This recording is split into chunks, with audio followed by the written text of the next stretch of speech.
మోకాళ్లలో గుజ్జును పెంచి నొప్పిని తగ్గించి సర్జరీని దూరం చేసే ఫ్రీడమ్ వాక్. కక్ష సాధింపులకి సమయం కాదు ఇది, వ్యక్తిగత దూషణలకి సమయం కాదు ఇది. 5 కోట్ల మంది పైగా ప్రజలు మన మీద నమ్మకాన్ని పెట్టుకున్నారు. మన మీద మనందరం ఉమ్మడిగా, మనందరం సమిష్టిగా ఆంధ్రప్రదేశ్ ప్రజలు ఏ అభివృద్ధి అయితే కోరుకుంటున్నారో మనందరం సమిష్టిగా దీన్ని ముందుకు తీసుకెళ్లాలి, అభివృద్ధి పథంలో నడిపించాలి. విద్య, వైద్యం, ఉపాధి, సాగునీరు, తాగునీరు, లా అండ్ ఆర్డర్ ఇవన్నీ చెప్పొచ్చాం. మనం బలంగా నిలబడతామని. అలాగే మేనిఫెస్టోలో, ఉమ్మడి మేనిఫెస్టోలో చాలా మాటలు ఇచ్చాం. వాటన్నిటినీ బాధ్యతగా ముందుకు తీసుకెళ్లాల్సిన అవసరం ఉంది. ఇలాంటి ఛాలెంజింగ్ టైమ్స్ లో ఒక సుదీర్ఘమైన అనుభవం ఉన్న నాయకులు కావాలి. 4 దశాబ్దాల అనుభవం, అభివృద్ధి మీద అపారమైన అవగాహన, పెట్టుబడులను తెచ్చే సమర్థత, ప్రతిభ. విదేశాల్లో ఉండే నాయకుల్ని మలేషియా దగ్గర నుంచి, సింగపూర్ దగ్గర నుంచి, యూరోప్ దగ్గర, అమెరికా నుంచి ఆ దేశాల అధ్యక్షుల్ని తెలుగు రాష్ట్రాల వైపు దృష్టి మళ్లించేంత శక్తి సమర్థత ఉన్న శ్రీ నారా చంద్రబాబు నాయుడు గారికి ఆయన నాయకత్వం చాలా అవసరం, ఆయన అనుభవం చాలా అవసరం. అలాంటి అపారమైన అనుభవం ఉన్న వ్యక్తిని, అనుభవం ఒకటే కాదు, ధైర్యశాలి. ఈ రోజుకి నాకు ఒకటే గుర్తుంటుంది.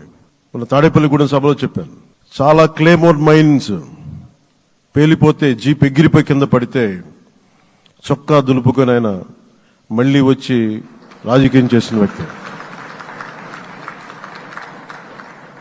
ఈ రోజున సైబరాబాద్ ఉంది అంటే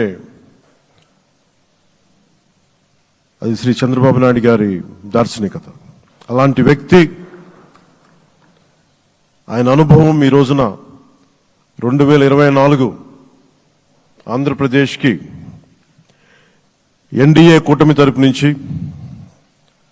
ముఖ్యమంత్రి అభ్యర్థిగా శ్రీ నారా చంద్రబాబు నాయుడు గారి పేరుని జనసేన పార్టీ పక్షాన నుంచి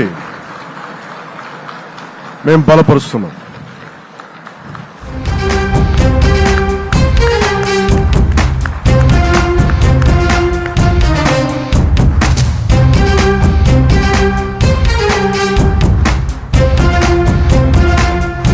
నేను ఆయన పక్కన పెట్టుకుని చెప్పాలి, ఆయన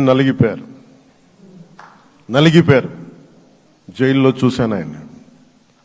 పాపం భువనేశ్వర్ గారి బాధను చూశాను. నేను అనుకున్నాను, అమ్మా మీరు కన్నీళ్ళు పెట్టకండి, మంచి రోజులు వస్తాయని చెప్పిన మంచి రోజులు వచ్చినాయి. వారికి మనస్ఫూర్తిగా వారికి నా హృదయపూర్వక శుభాకాంక్షలు. మీరు అద్భుతమైన పాలన ఇవ్వాలి అందరికీ మనస్ఫూర్తిగా మీకు నేను తెలియజేసుకున్నాను సార్.